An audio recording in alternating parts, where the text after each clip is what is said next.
Damos ahora paso a la intervención del doctor Pablo Lugari, director de la Corporación Gaviotas, que hará una exposición de unos 2-3 minutos, y posteriormente, para tener en cuenta ese principio del diálogo del que nos han hablado los expositores, daremos paso a la intervención en sus 15 minutos de las preguntas del auditorio. Doctor Lugari, tenga la palabra.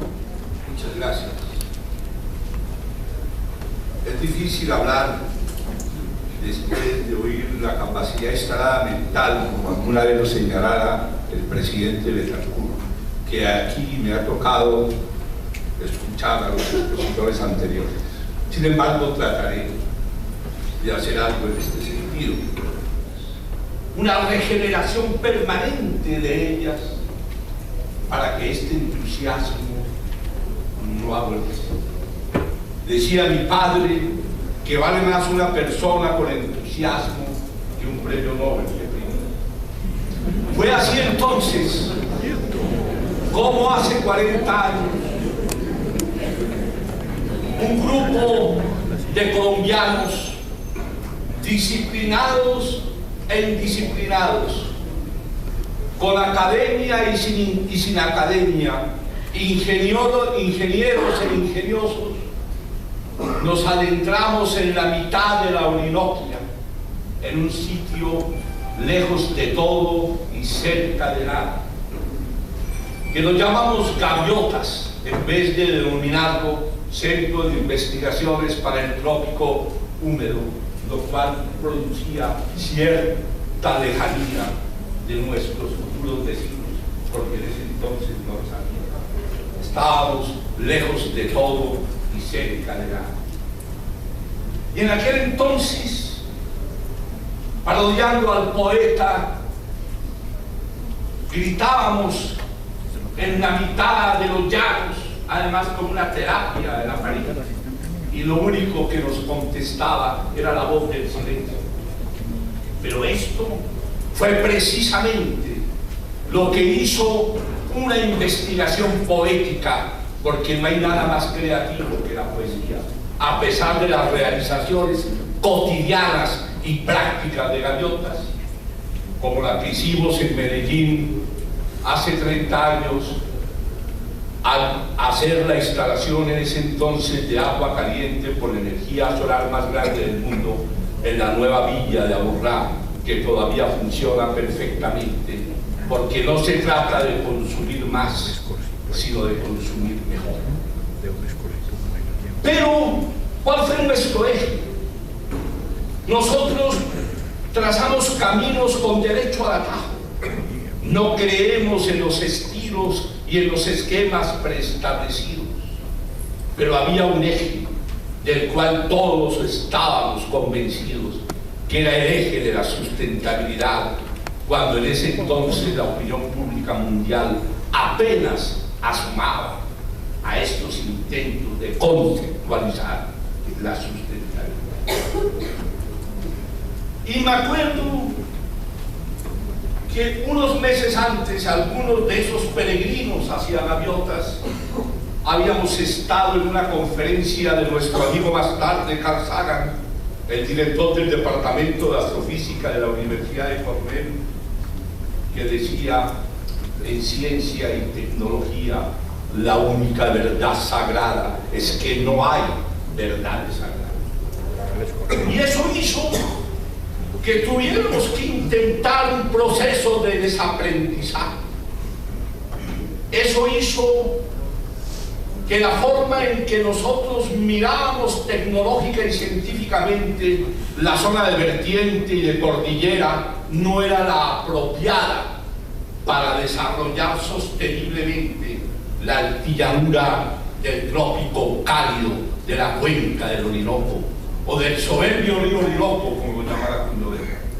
Y este proceso de desaprendizaje fue realmente tortuoso, porque muchos se negaban a dejar de atrás los conocimientos del cretinismo universitario de que hablaba el anterior expositor para poder entender la racionalidad tropical, el hecho de estar inmersos entre Cáncer y Capricornio y más aún estar en la línea ecuatorial, que es el trópico del trópico. Estoy cambiando mi esquema de eso.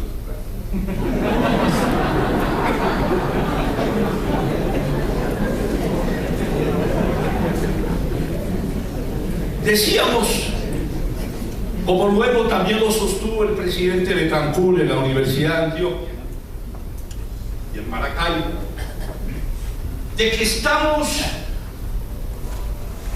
en el mayor índice de radiación solar del planeta, ubicados, en donde se da el mayor índice de productividad biológica, y sin embargo tenemos el mayor índice de pobreza.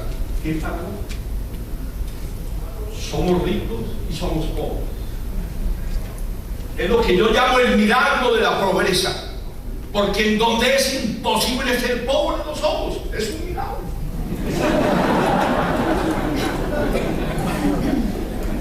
Y decía hace poco en el auditorio de la Universidad Carlos Guimeno, hace 2 años, de que hace 200 años Estados Unidos de Norteamérica era en todo mucho más atrasado que América Latina, que ganó la independencia pero perdió la integración. Ahora somos no sé cuántas repúblicas. ¿Y por qué este atraso de este continente intermedio de la América Latina frente al desarrollo, entre comillas, pero tengamos unos elementos convencionales para conocerlo, del país del norte? ¿Por qué? Y llegábamos en unas discusiones intensas. En Gaviotas se estimula la contradicción, pero se repugna la lucha.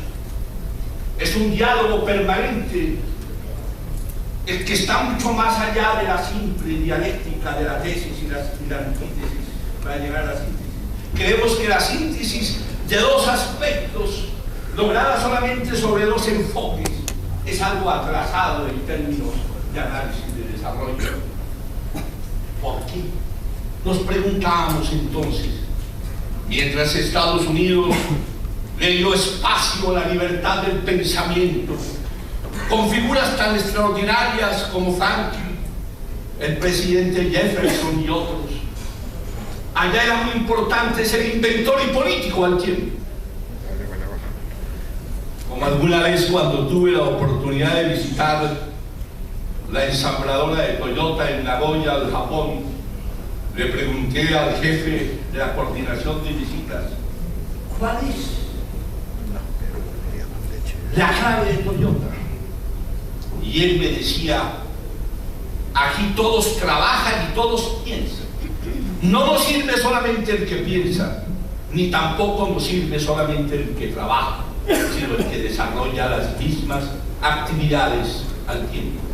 Y esos son los gavioteros, los trabajadores. Yo soy el primer trabajador de Gaviotas. Todos pensamos y todos trabajamos. Luego, más tarde, me llevó a un almacén gigantesco y me dijo que solamente había pérdidas de $20,000 al año. Yo le pregunté, ¿cómo han logrado eso?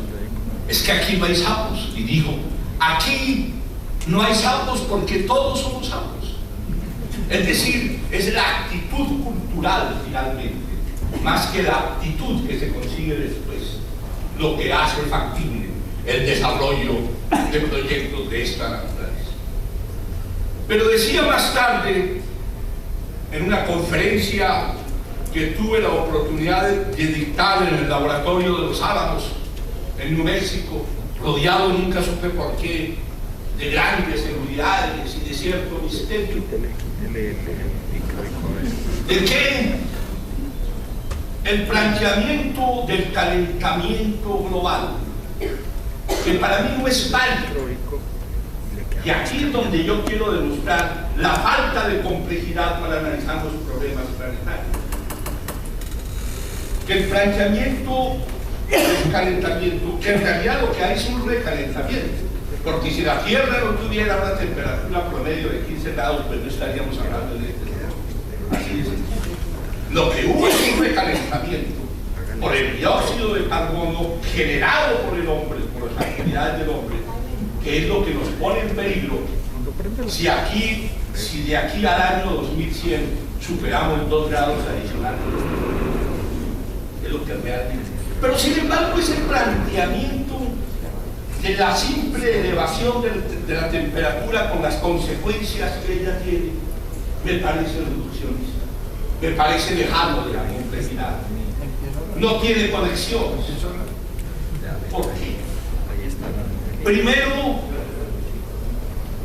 hubo vida y después se dio una atmósfera, tal como la conocemos hoy, porque antes existía, pero era venenosa.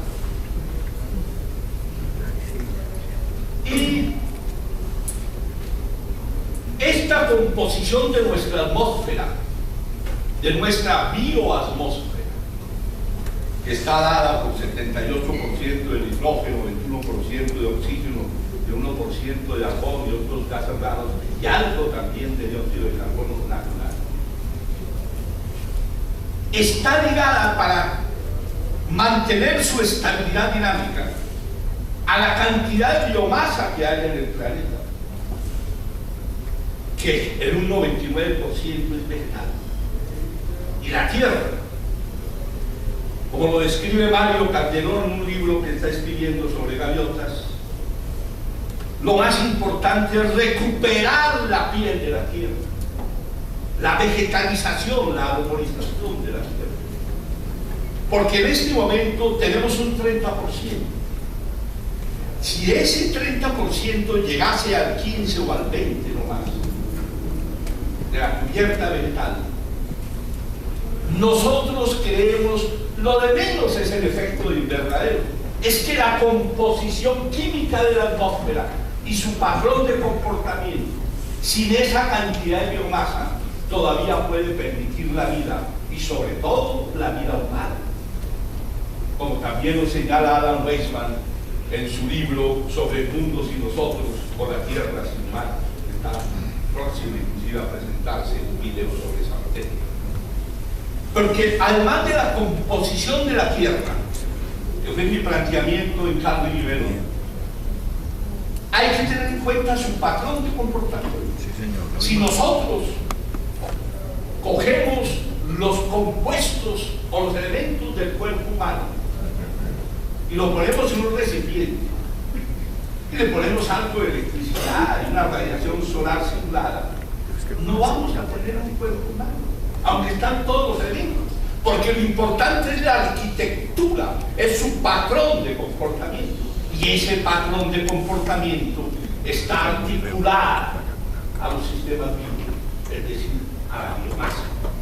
Por eso el planteamiento tiene que ser no evitar el recalentamiento global simplemente, sino combatir la calvicie de la Tierra, replantándola, revegetalizándola, para que haga posible la vida humana a la vuelta de 150 o 200 años. Y obviamente que estos planteamientos, que no están de moda como el simple calentamiento global, pues causan escozor en los niveles académicos, no solamente de Colombia, sino inclusive de los mismos Estados Unidos y Norteamérica. Por eso gaviotas, con los excedentes que le produjeron sus contratos de energía solar, empezando por el de la nueva villa, la Borrada de Medellín, que en su época fue el más grande del mundo, con esos excedentes empezamos a repoblar las sabanas áridas de los llanos orientales, del Yambaré, y pudimos descubrir en aquel entonces, en las gimnasias mentales tan frecuentes, de que decían que eran suelos pobres, para nosotros eran pobres, pero para cerebros pobres, eran suelos diferentes. Y en base a eso, hicimos una excursión patrocinada mediante contactos que nos hizo el profesor Schultes a la selva maya del Petén en Guatemala y a la Mosquita nicaragüense, que hasta 1928 era colombiana. Por eso no entiendo por qué con una simple separación política las autoridades ambientales no permiten que el pino tropical Caribe sea un pino nativo. Simplemente un acto diplomático le quitó esa calidad de nativo.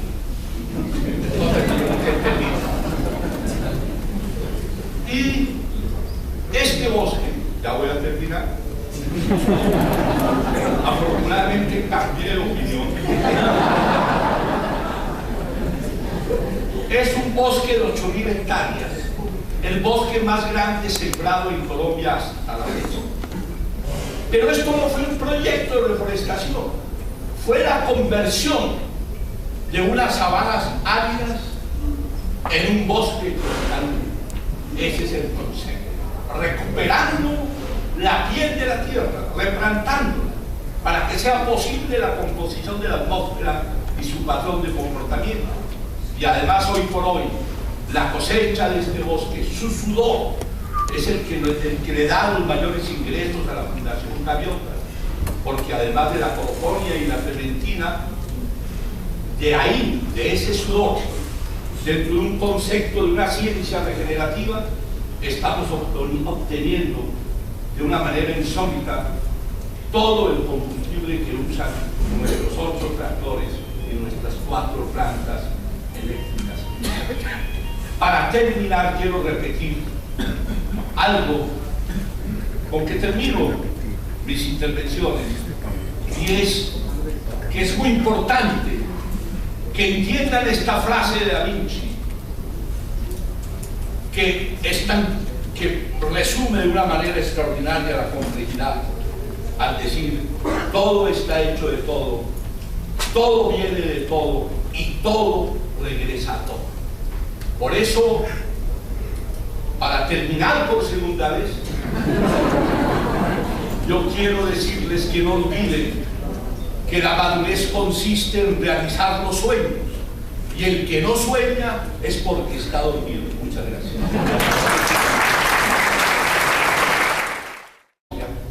En un sitio lejos de todo y cerca de nada, que lo llamamos Gaviotas, en vez de denominarlo Centro de Investigaciones para el Trópico Húmedo, lo cual producía cierta lejanía de nuestros futuros vecinos, porque en ese entonces... Damos ahora paso a la intervención del doctor Pablo Lugari, director de la Corporación Gaviotas, que era una exposición de unos 2-3 minutos, y posteriormente, para tener en cuenta ese principio del diálogo del que nos han hablado los expositores, daremos paso a la intervención en sus 15 minutos de hacer algo en este sentido. Una regeneración permanente de ellas, para que este entusiasmo no aborrezca. Decía mi padre que vale más una persona con entusiasmo que un premio Nobel de primero. Fue así entonces. Las preguntas del auditorio. Doctor Lugari, tiene la palabra. Muchas gracias. Es difícil hablar después de oír la capacidad instalada mental, como alguna vez lo señalara el presidente Betancur, que aquí me ha tocado escuchar a los expositores anteriores. Sin embargo, trataré. Como hace 40 años, un grupo de colombianos disciplinados e indisciplinados, con academia y sin academia, ingenieros e ingeniosos, nos adentramos en la mitad de la Orinoco